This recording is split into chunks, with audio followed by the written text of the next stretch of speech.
Welcome to the High Vibe Life podcast, where we are obsessed with all things manifestation, neuroscience, personal growth, and quite simply, living a life beyond our wildest dreams. I'm Moira Casaba, author, speaker, podcaster, manifestation, and mindset master. Since getting sober 25 years ago, I've helped tens of thousands of women break through and achieve massive levels of wealth, joy, and freedom. Now it's your turn. Let's dig in. Welcome back to the High Vibe Life podcast with me, your host, Moira Casaba. And you guys, we are in for a treat today. I have my friend, rock star, boss babe, author, Andrea Rogers in the house today. Andrea, welcome to the show. Oh, I love the introduction. Thank you for having me.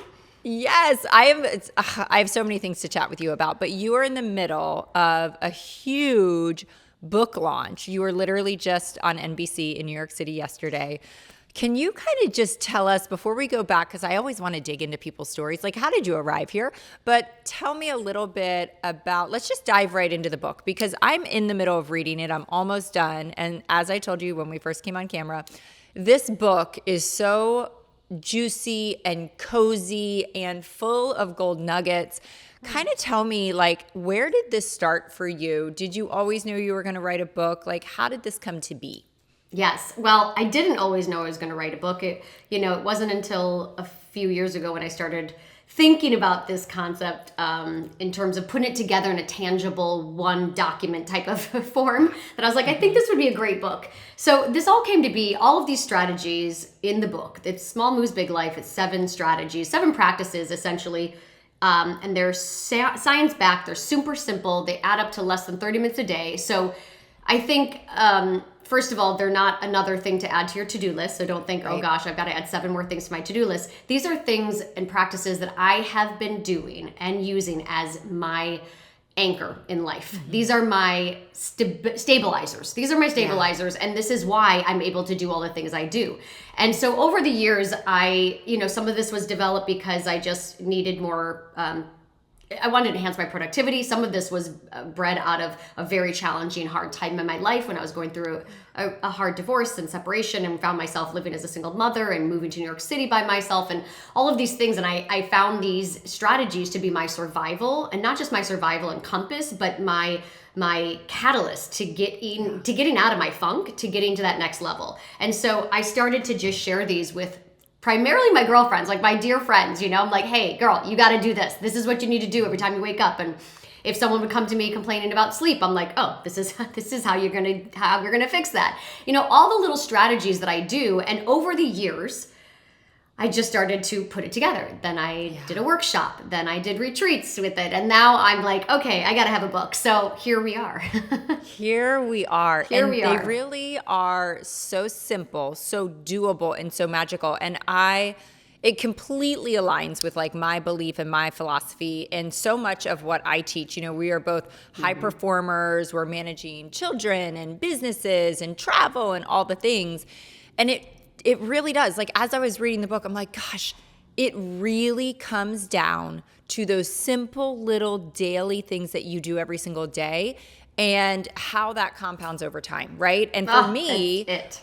Yeah, when I start to get away from them, like if I start to kind of downward spiral a little bit, I always say like you wander off the path and all of a sudden you're lost in the woods and you're like, how did I get here? Yep. It's never by these big decisions or these big things. It's like, oh, I just stopped doing those little tiny things that matter so much. And I know so many women especially look to you and I, and they're like, okay, what do I need to do? What big decisions or major moves do I need to make to go from here to here? And it's like, no, it really comes down to these simple little things. So can we just dig right into like, what are the 7 little things? Can we explore that much on the podcast? Let's do it. So I love what you said before we jump into that. I just want to note, I think that's the overall concept of the book, right? Yeah. Is small moves stick. And I think that many times when you want change in your life, you're so desperate to seek it and you really just want to jump out and just like change it all, right? Yeah. And those massive changes are not lasting changes. So just think about that as you're someone who's thinking about, change in your life, or you're wanting something different in your life. You win not by doing more, You win by doing less, but with more intention. And that's what the book is about Girlfriend, breaking that down. I just got full body chills when you said that. Like full body chills. You need to like stamp that as a tagline somewhere because that hits so deep and so true. There's so much truth in that. So yeah, keep going because this is just such great. good Yes, stuff. because we as women, we think we have to do it all. We have to hustle hard. We have to wake up earlier. We have to do all the things, and we can't not add any more through our schedule. So these 7 practices are tried and true. I share so many incredible stories throughout the book with my clients and members and friends and their success stories and using these strategies. Also, a lot of statistical and science-backed articles and facts to show that these aren't just like, oh, this would be great, try this out. These are science-backed, and the stories, the personal stories weaved in are going to help to show you some commonality and some inspiration throughout. So number 1, first thing first is breathing. Breathe in is the first chapter, and it's all about intentional breath work. Now, this is probably like when people ask me, what's your one principle, the one thing, I'm like, there's 2 chapters in here, but this one is one of my favorites, and I'll tell you why. We are constantly seeking support, calm, control over the chaos. Like we're always looking for the thing that's going to help us to feel in control of our day and our lives, right? And we're downloading the apps, or we're writing in the journal, or we're trying to, figure out what supplement we can take to figure this all out. There's always something, and a lot of those things work, and I do a lot of those things too. But the most powerful thing we have is built within our entire body. It's just built right here in our body, and we never use it, and we take it for granted like crazy. It is the most effective, simple, and powerful tool to calm your mind, to get you out of stress and anxiety, to shift your mood, to help you in terms of health and wellness, and to just shift your energy. So I started learning the power of breath work very early on in my dance career. I used breath, not knowing really, to fuel my moves. And then I started realizing the power of breath when I was doing auditions and started to get like that nervous anxiety and oh my God, am I going to make it? And started just to breathe a little. But it wasn't until I was going through this really hard time in my life that I really leaned into the power of breath. And it came to me while I was walking in a grocery store, and it was the height of my challenge and the height of the haze. And I remember holding onto my grocery cart, and I quite literally was holding on to not fall. Like I felt like I couldn't even take a step. Everything was crumbling. My whole world, everything I worked for, everything that I fought for, everything I believed in was like swirling and crumbling. And I'm like, how the hell am I here? I've done everything right. Like, how am I here? And I remember seeing something on the counter or on the shelf, and it was called smudge spray. And you know me, Maury, I'm not like a big crystal chakra kind of girl. And if it's your thing, I love it. I have so many friends that are into that. It just wasn't for me. And in that moment, though, I'm like, give me that smudge spray. I'm going to take that smudge spray. I need to smudge some things out. So I got home and I started spraying the smudge spray. Like my life depended on it. But what I started to do, every time I sprayed it, I would close my eyes. I would take a full inhale, like filling my lungs with air.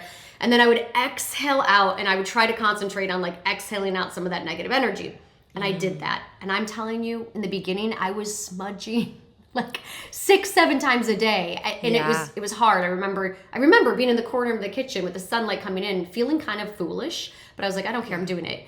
And what I didn't realize at the time was the power of the breath. The breath was what was really calming me, not the spray. It was the breath. And it was really helping to bring me back into that parasympathetic mode where I was in that natural rest and recover stage, and I was out of that fight or flight mode, and it would just reset. And I had to reset quite a bit in the beginning. And then it became maybe a couple times a day, maybe a couple times a week, maybe a couple times a month. And it slowly, but supported me. And so when I wrote this book, I was like, I need everybody to understand how powerful breath is, because it is something that I do all the time. Every morning, I do not wake up and get started my day without just a couple minutes of breath work. Every night before I go to bed, I do intentional breath work. And I will tell you, when I'm driving in the car, I'm always doing breath work. Like I find the moments, and it's just incredible what breathing can do for you.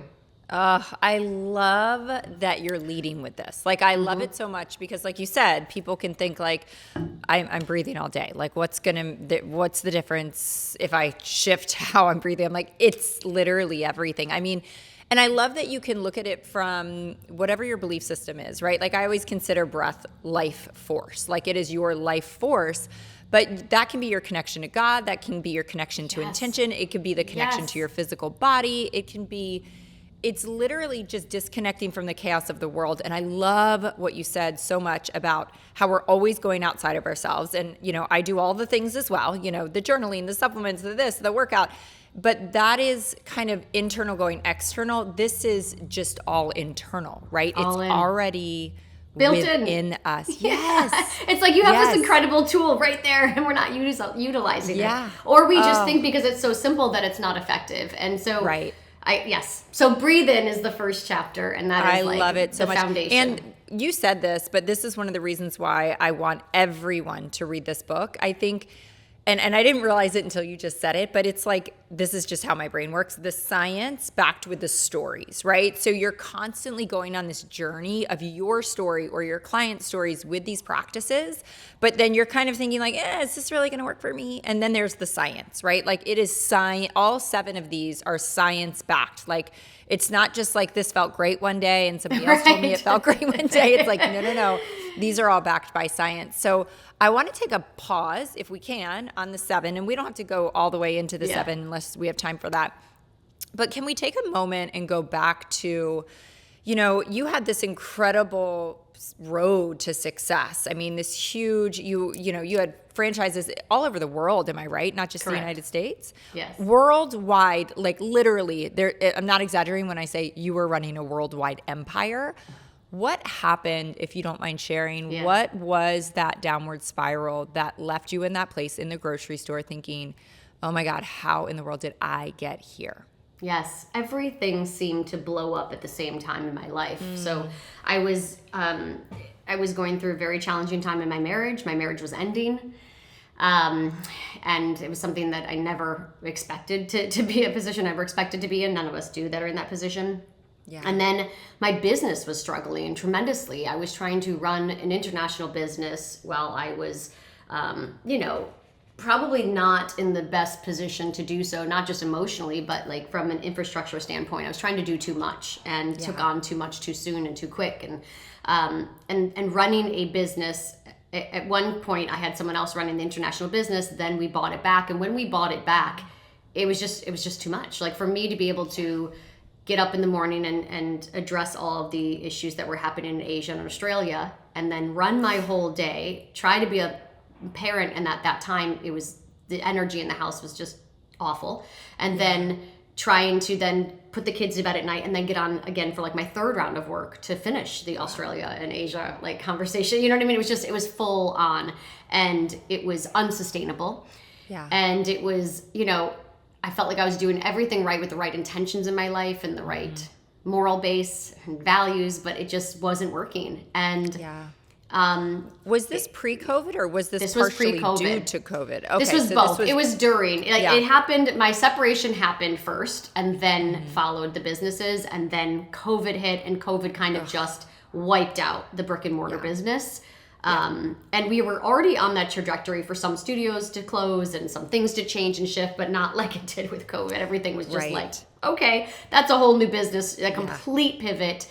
And then in hindsight, you look and you see, and it was hard. It was a very hard time in my life, very challenging. There were many times that I felt like I just failed, right? I failed in all aspects. I was failing as a mother because I wasn't giving my kids the life that I thought that the traditional life that I thought they needed. I felt like I was failing as a wife, even though I didn't feel that too much. I did a lot. I did pretty good there. Let's be clear there. I didn't feel too much there. And then, in the business sector, wearing that, I felt like I let down people that invested, and it was a lot. It was a lot. Yeah. And I had to really focus forward.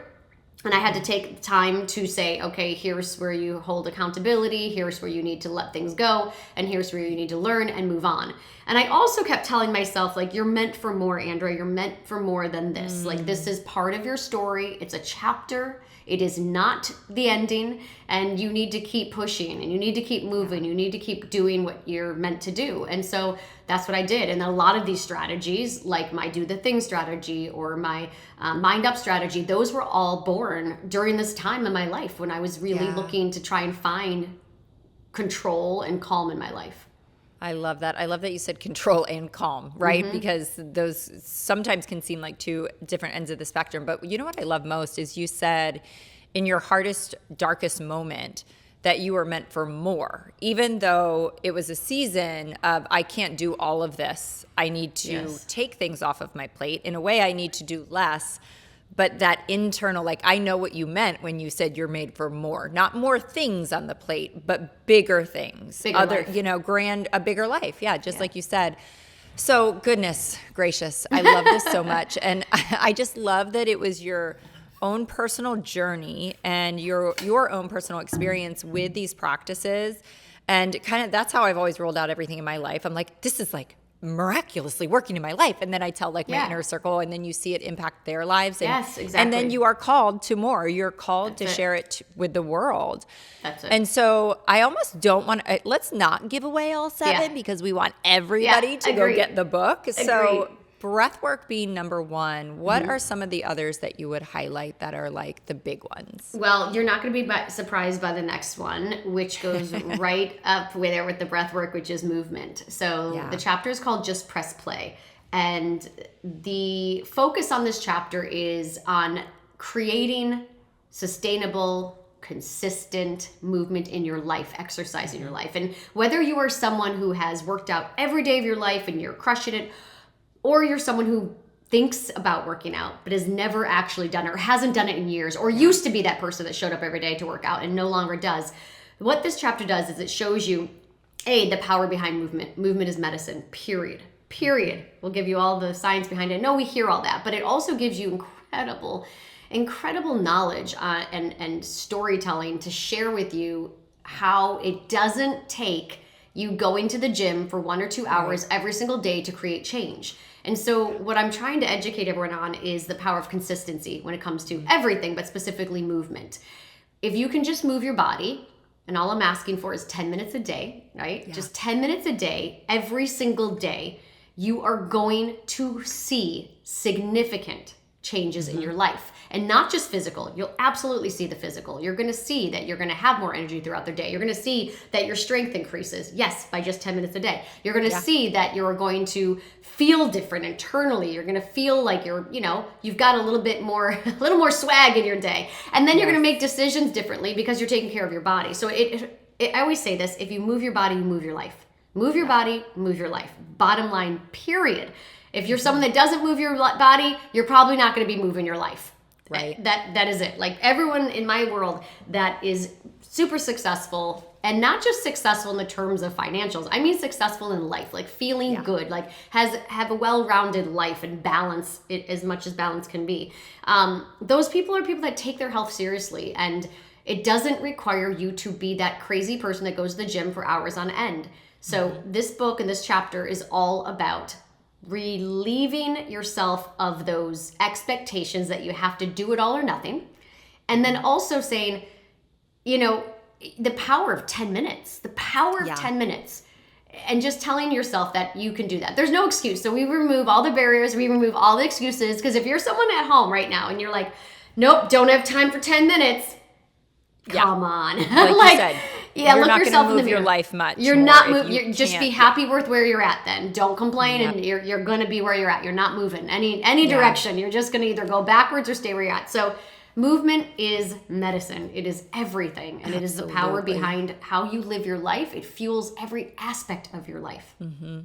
And I think people listening that both of our audiences are probably big worker outers for the most part, but for the people that aren't, I really want them to hear what you're saying and just echo the truth of it, because, I've been like a 30-minute worker outer for a long, long time, many years. And I forget that sometimes I'll get people every once in a while, they're like, that's not real. And I'm like, no, it is. It is. Like yesterday, I had time to get on my treadmill and walk. I'm not sprinting. I'm not doing anything.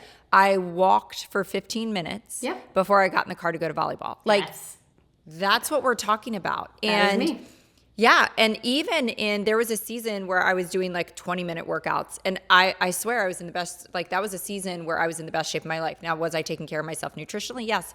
But 20 minutes a day. So believe us when we say 10 minutes can reshape your body, your life, your energy, your mindset. It is so true that it's like, I think back in the day, way back in the day, I would go to the gym, hour and a half, drive back and forth, all of that, You're 3 hours in. week. Right. 3 days a week. And that took way more time and got me way less results compared to going on my treadmill and walking for 15, like just getting those little droplets of movement throughout your day and throughout your week. That compounds into such a bigger result at the end of the day. And sure. I talk about this in the book. It's something I call movement snacks. And this is what I do throughout my day. So I'll do a few times a week, I go to the studio because I like to interact. I like to get out of my house, and I'll do a full 50-minute workout. It's typically Pilates or barre.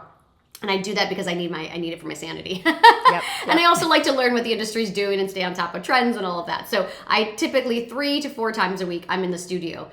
3, I'd say 3. 2 these days because it's just so busy. But but I do my 10 to 15 minutes, or I'll double up on my 2 10-minute workouts every day at home. I just do it without fail. There is no excuses. It's non-negotiable. I do it. But in between, on those days especially that I don't get to the studio and I'm doing my 10-minute workouts, I really focus on movement snacks. And those are little moments throughout the day that I can add in movement that I would otherwise just be kind of sitting around. So when I'm making my matcha in the morning, I have 2 minutes and 35 seconds to cook my almond milk. And I know during those 2 minutes and 35 seconds in the morning, I'm not starting to jump into lunges yet, but I am starting to think about stretching. I go into lateral flexion. I do a forward fold. I'm just moving and stretching my body. Maybe a little bit of like plies or leg lifts or heel lifts just to get the blood flowing. Mm-hmm. When I'm brushing my teeth at night, I've got 1 minute and 1 minute. I try to brush my teeth with my right hand for 1 minute and my left hand for 1 minute. Oh, just I love that. Stimulate the brain there. Yes. And then I'm doing little plies. I'm doing heel lifts. I'm doing little moves that aren't going to jeopardize my oral health, but it just gives me some movement throughout the day. When I'm sitting in carpool line, waiting for the girls for a half an hour, I'm thinking about posture. I'm pulling my abs in and up. I'm doing shoulder rolls. I'm doing ab engagement. I'm squeezing my glutes and releasing my glutes. There's just all these moments throughout the day where you can sprinkle in movement, and it does add up. It really does, and it puts you into a mindset of being someone who thinks about the way they move their body, and then who thinks about how they fuel their body. Right. I love that so much because I'm trying to do math in my head, and it's really not working right now. The math is not mathing, but I'm thinking about how many minutes are in, I guess if you were to take like 8 hours of sleep out, right? Yep. So like the amount of minutes that are truly left in the rest of our day. And if you can grab a minute here, a minute there, a minute here, a minute there, like it adds up. It adds up. I mean, I will do heel lifts. Like I was just laughing because I just dropped off. I was at UPS. I'm dropping off. I'm sending all these boxes out, right, with the book, like all these influencer kits, and sending the book to everybody. And I'm standing there and I'm doing heel lifts. I'm balancing on one leg while he's doing my list, and I'm doing heel rises on left leg and heel rises on left leg. And he laughs at me. He's like, "You stretching your calves?" I'm like, "No, I'm strengthening them." But thank you for noticing. And I'm already feeling like a little sore from that. That was 2 minutes. So it's and in my book I go into some of these details of things that you can do. Also, I was telling you earlier, Moira, if you buy the book, you get access to all of my content that I filmed for this book. So I filmed a whole series of videos called Small Moves, Big Life. All you have to do is submit your receipt to show me that you bought the book. And I'm taking all the barriers down for you. No excuses. Like you get free workouts with this. They're 10 minutes each. Free and workouts. Me tell you, free workouts. And you know my workouts, Moira, they like deliver. You get a lot of bang for your buck in those 10 minutes. Yeah, 60 seconds in, you're going to want to quit. And they're doable. I give lots of modifications, but they're there to say, you can do this. You don't have to pay extra now for it. It's all there. Like my goal is for people to read this book and implement these practices and live by these practices to actually do it. And so this was very important to me to take the time and energy to build out this whole program to support the book so that people can move their bodies every day. Yeah. I mean, that's massive. Can we talk about like how massive those free workouts are when it comes to who you are? I mean, people have spent thousands and thousands and thousands and thousands of dollars to take classes from you or to download content elsewhere. And they're getting all of this for free, like with the book. And I love it so much because I know your heart behind it is, I don't want you to just read the book. I want you to do the things, right? Excuses. It's like, having the knowledge in your head having the knowledge in your head doesn't do anything for anybody. It's like it's the action. We have to take the action. And like you said, you've taken literally every barrier and every obstacle out of the way So for that reason alone, like go get the book, submit the receipt, and get the free workouts. For sure. That's amazing. Oh my gosh. So tell me give me another little nugget, if you would. Yes. So the next philosophy that I would probably lean into is something I call mind up. So we all know how powerful affirmations are and positive thinking in our lives. And this came to me again during that same time that I was smudging, and I came across an app, and the app was called Think Up. And I don't even remember, honestly. I must have been searching for like mindset or positive. I knew that I had to shift my mind. Like I knew that if I didn't shift the way I was thinking and feeling, I was going to stay in this funk. And I just knew like I have to get out of this. I can't stay here. So I found this app. It's called Think Up. And essentially you record your voice. Okay. So you record your own voice, and they're your own affirmations. And you record your affirmations with gratitude for something that has happened. However, I recorded that as with gratitude for something that had not yet happened, but I wanted to feel like happened, right? So right now, one of my recordings now is I'm grateful to be a best-selling author, right? Yes. So I have 5, and I record them, and they change. They sprinkle and change. Maybe every 2 or 3 months I change it up. And at that time, it was just about like survival, like I'm grateful my daughters and I are in a good place now and feeling calm. And so I recorded these. I wrote them down first, typed them out, and then recorded them. And then I pressed play. And I listened to my voice, and I closed my eyes. And as I listened to my voice, which is never comfortable, by the way. It's like Right. Nobody wants to hear your own voice, okay? But there's power behind it and science behind it. And I listened to my own voice, and I closed my eyes, and I focused on my breath, and I visualized who I was when I was saying that. Like, I'm grateful to be a best-selling author. And I visualized myself signing books and cheersing my girlfriend to that accomplishment. And I visualize it. Like, I really feel it in my heart. And in the beginning, it was hard. That was like a stretch to feel that comfort or that joy or whatever it was, because I was so heavy that it was really hard, but I was like, I'm still going to do it. I'm going to do it. And I'm telling you, just like my smudge spray, in the beginning, I listened to that app 5 or 6 times a day. Every time I started to find myself like really hollowing in and just like feeling like I was crumbling, I was like, play the app, close my eyes, breathe, and focus. And it got me through. And then same thing. I didn't have to do it as often, but I still have in my life. I have it set as a reminder every single day. And a lot of the times I'm like, nope, don't need you today. Yeah. And then a lot of times I'm like, I could use that today, and I just sit and I close my eyes and I listen. Oh my goodness, you are speaking my language. You are so speaking my language, because really the key to manifestation is to feel as if it's already yours, right? That's how we collapse time. And people are always kind of searching for that missing ingredient, and they're usually sitting in the feeling of, I want that thing, or I lack that thing. I don't have. Yes. And so the shift is the energy shift into feeling as if it is already yours. And I get what you're saying too. It's like, but what about the chaos in my life? What about the life that's falling down around me? It's like, yes, I get that. But you need to give yourself the gift of, if it's 60 seconds, 2 minutes, to imagine and to step into this other version of your life. And I love what you said about during that really hard season, that you were kind of grabbing a hold of that lifeline of these, like I am affirmations, incantations, that you went to that many times throughout the day. Because I think people can look at you or me and they're like, oh, they've got it all together and they've got their little morning process and the things that they do. And I'm like, but you might not understand the length I will go to when life is falling apart. When life gets hard, all of this stuff becomes a more than full-time job. I'm not just able to dabble in it on the really hard days. I have to go back and go back and go back. And that's what you're saying. And so it's so interesting to me. And I just really want the audience to hear that, because I remember one time sending, like, I have a favorite morning meditation playlist. And somebody at one point said, well, I've listened to all those. What do I do now?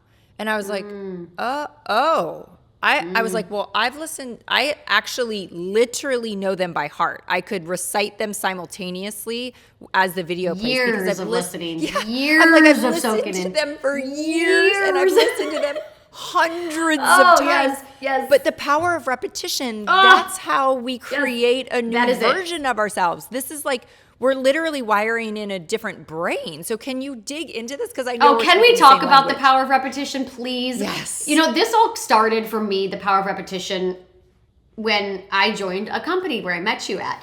Yes. And I was kind of like flabbergasted at how we were always like pushing brand new workouts like constantly. And I'm like, but let's just let people stay here for a minute. Let's let people like repeat this for 3 months, and then the before and afters are going to be sick because I knew the power of repetition. I knew because I had DVDs where it was one workout. I watched these women do my workout for 4, 5, 6 years, and I saw them continuously evolve and grow and change, and like it was insane. And so I kept preaching, like, can we please just think about, we launched these amazing programs. Let's let them sit for a little bit. Let's let people be beginners and novice in this routine, and let's let them get a little bit better, and let's let them get really good, and then let's let them get like mastery of these moves. And, you know, the studios that I have and the clients that I've had for years, you know, for over a decade, and they continue to do Extend Barre. They continue to get results. And we change up our workouts enough and I love diversity of working out. Do not get me wrong. If you're someone that loves to run, run. If you love to swim, swim. You like to lift, lift. Sprinkle it in. But don't think that you always have to have some type of new program, new movement series, new exercise. Like the tried and true work for a reason. Yeah. You know, like they work for a reason. And so the power of repetition. I have such a routine of repetition in my life. I'm a creature of it. Like I have the same type of breakfast almost every single day. I rotate a few lunches and I rotate my dinners a few, but I'm consistent. And when I do that, I can understand how my body responds. I can understand how my mood responds. And with my workouts, the same thing. I can tell, I know this move, so now I can apply my mind-body energy towards this move and really optimize my muscle engagement and optimize my form and get even more out of the move I've been doing for the last 10 years, because it's never going to get easy, because I get better and better at it, and I can apply better purpose and intention behind the move. So I think that we have to stop. I mean, we're seasoned with our phones. We're like conditioned and seasoned to go new, next, new. We can't even watch a reel for 30 seconds without swiping to the next one. So I advise everyone to just stop for a moment and give yourself an honest assessment of what your patience level is and why. Like if you're someone that is bored after one workout and you just need something new, maybe you should do the opposite. Maybe you should try to repeat that workout for the next 5 days and then see, what have you learned? What did you learn about yourself? Yeah. If you're always changing every single thing, you're not going to have a lot of opportunity to learn where the wins and the failures are, or the opportunities to educate yourself are gone. So repetition. Yes. And like you said, I have been doing Think Up since 2017. Yeah. Yeah. I've been doing these breaths every single day for years. All these principles are years of me doing them. Right. Years. Like, this isn't just like I did this 6 months ago, it worked, let's write a book. These are things that have been like woven into the DNA of my life. And I repeat. And when shit gets hard, I lean in. I lean in. Yes. Oh, so good. I love what you said also, and I hope this painted a picture for the audience. When you don't have to really think about what you're eating for breakfast, lunch, and dinner, and then manage your energy because you ate something different and that made you feel crappy. And now this is, it's like when you're exercising the same way, when you're doing the same mindset tools, when you're eating the same way, it allows your brain and your imagination and your energy to go elsewhere into other areas of your life. And so I really think that is like such a high performance productivity hack, is like, get routine as much as you can. I mean, it always makes me think of, I think it was Barack Obama. I remember hearing that like he had like a blue suit and a black suit. That's correct. That was his only decision he had to make. Yes. Yeah. I didn't. Yeah. Maybe I didn't. I talk about the simplicity element where you make less choices in your life. Like simplify the choices in your life so that you can have those creative moments and not waste your energy and tax your mindset on all these little things. Yes. Simplify. Right. Simplify. Absolutely. Oh, so good. So good. Thank you.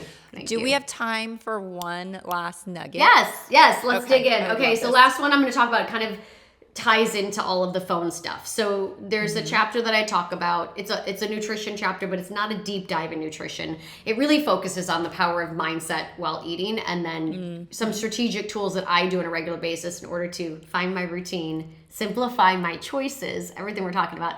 But one element that we talk about in the book is this whole strategy of your first meal of the day is going to be seated down. You're going to sit down. It's going to be seated. Yep.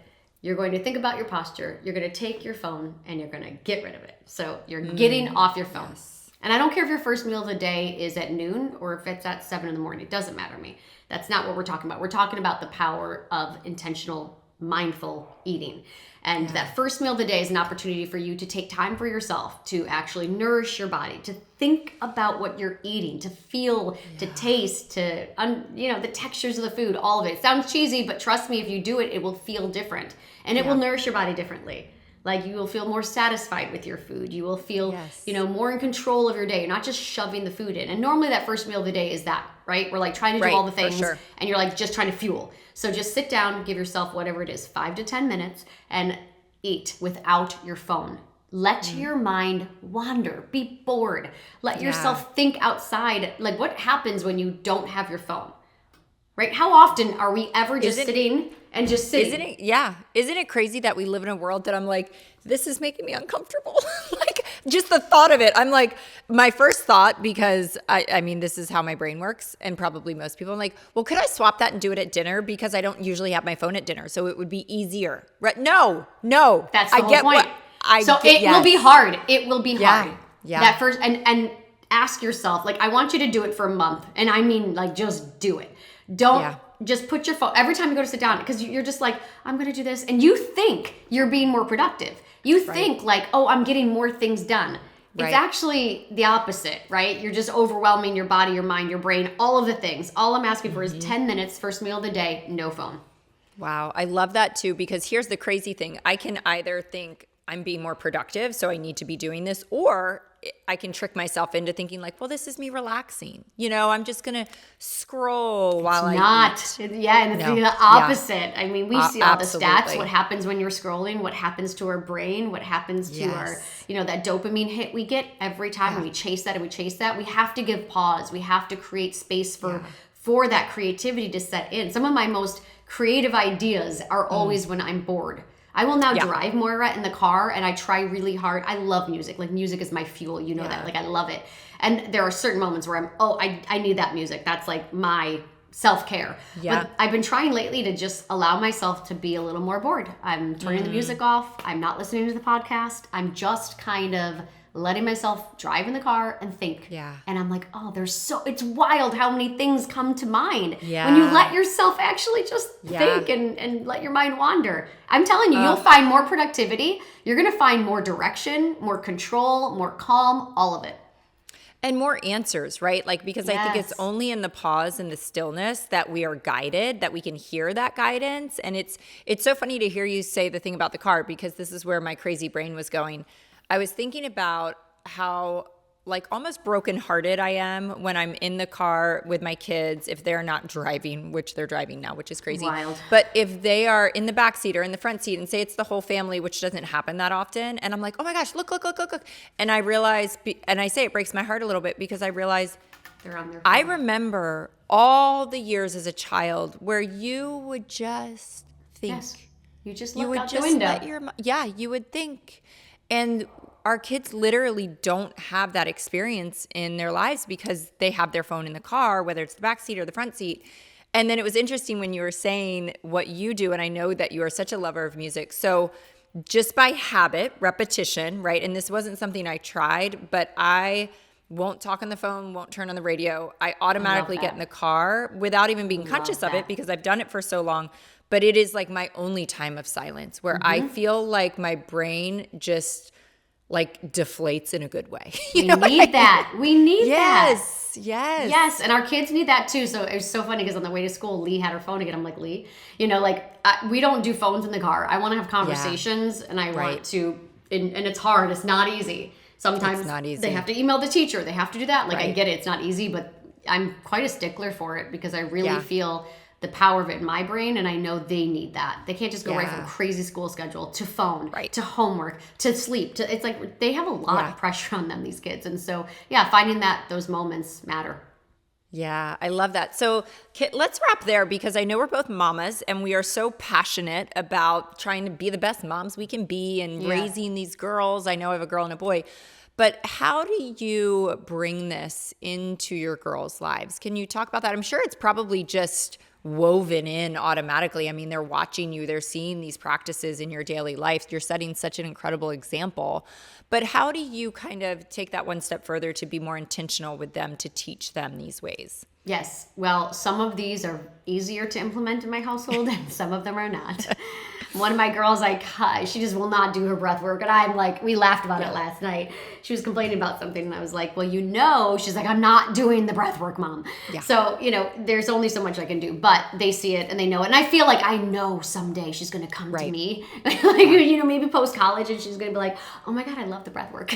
Guarantee it's going to happen at some point. Absolutely. But a big one in our house is mind up. So I use that whole mind up philosophy, and I help them to and it's not the app. They won't do the app, but I just, instead of lecturing them, because I'm a big lecturer, I'm like, let me teach you a life lesson every moment of the day. Every time. Let me just tell you how this is going to shape and mold you. And I'm rolling my eyes at myself. But they were like, Mom, not another lecture. And by like the 20th time of them saying that, I'm like, this is not working. This is not resonating. It's doing the opposite.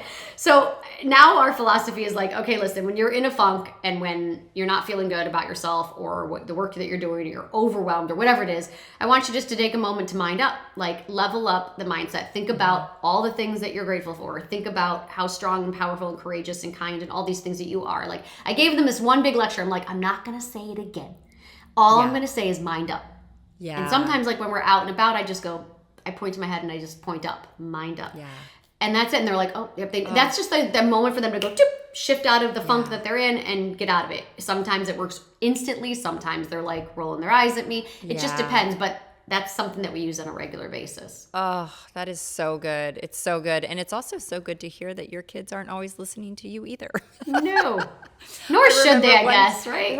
Right. And the power of example is everything, right? I mean, that's honestly the best thing we can do. And it's way more powerful than even the words. So if there's any other mamas out there listening, your example of what we're talking about, the actions that you're taking, the actual, implementation of these practices, like that's what matters more than any lecture that we can give our girls or our kids. Yeah. You bet. Oh my gosh. Well, okay. I'm so excited. Tell me literally all the things. Like, where can we get the book? I'll link every single thing in the show notes. We'll be sharing this on social media. So I would say show notes for me, for the podcast, please share this with your friends. Share it on your social. Share the link. We want everybody to hear this podcast. But how can everybody kind of find what they need to get the book? Yes, thank you for that.